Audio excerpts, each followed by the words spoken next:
Eu fiz faculdade no Rio de Janeiro. Com o tempo que eu entrei no curso, todo aquele ambiente de negação da fé, da religião, do milagre, né? Eu fui acabando ficando cético também. E eu comecei a questionar muitas coisas. E como eu vim de uma família de pastor, eu comecei a questionar muitas coisas, muitos milagres que as pessoas diziam que acontecia. E na verdade eu falava, não existe um milagre, existe um tratamento e uma cura. Deus existe, nunca deixei de crer em Deus e no Evangelho, mas eu relativizava bastante. Na época da residência, eu estava fazendo estágio no pronto-socorro e entrou um paciente com um quadro de um AVC hemorrágico extenso, muito grave. E esse paciente, ele ficou em coma vários dias. Um coma tão profundo a ponto da gente questionar se o paciente já não estava num quadro de morte encefálica. E a gente conversou com a família sobre essa possibilidade de morte encefálica e que a gente estava pensando em abrir um protocolo. Então, a esposa do paciente chegou para nós e falou assim: doutores, eu respeito muito os senhores, o conhecimento dos senhores, a ciência, mas eu queria falar para o senhor que eu não vou aceitar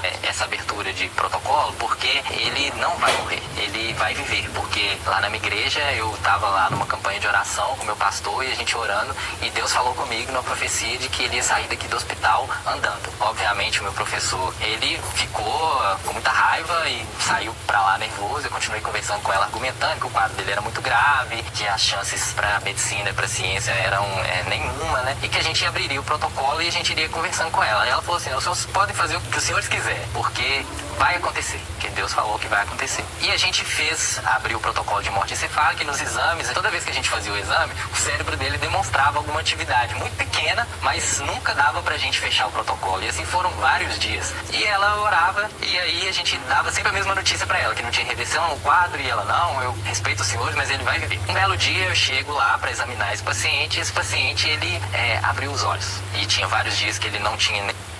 ele abriu os olhos. E tinha vários dias que ele não tinha nenhum reflexo, nem a dor que ele tinha. E aí eu chamei o preceptor e falei assim: o paciente abriu o olho. Você tá maluco, né? Como é que abriu o olho? Tem vários dias que ele tá em coma, ele abriu os olhos. Todo mundo ficou muito espantado com isso. A esposa veio visitar no dia e falou assim: tá vendo, doutor? Falei que ele vai sair daqui andando do hospital. E aí foi passando os dias e assim, abriu o olho, mexeu um braço, respondeu o estímulo doloroso. E ele ia melhorar. Até um dia que ele tava consciente já. E todo dia eu ia lá na enfermaria, ia vendo, e ela: viu, doutor? Falei que ele tava melhorando. E todo dia ele melhorava um pouquinho de cada vez, até o dia que ele voltou a falar, voltou a conversar, voltou a comer, e ele teve alta do hospital andando. Foi um milagre incontestável. E hoje em dia eu não tenho mais nenhum conflito entre a medicina e o poder de Deus e a fé, porque inclusive eu acho que o fato da gente poder fazer a medicina por si só já é um milagre, né? O conhecimento, a ciência, o conhecimento humano já é um milagre de Deus todos os dias. E mesmo assim, todos os dias a gente vê um caso em que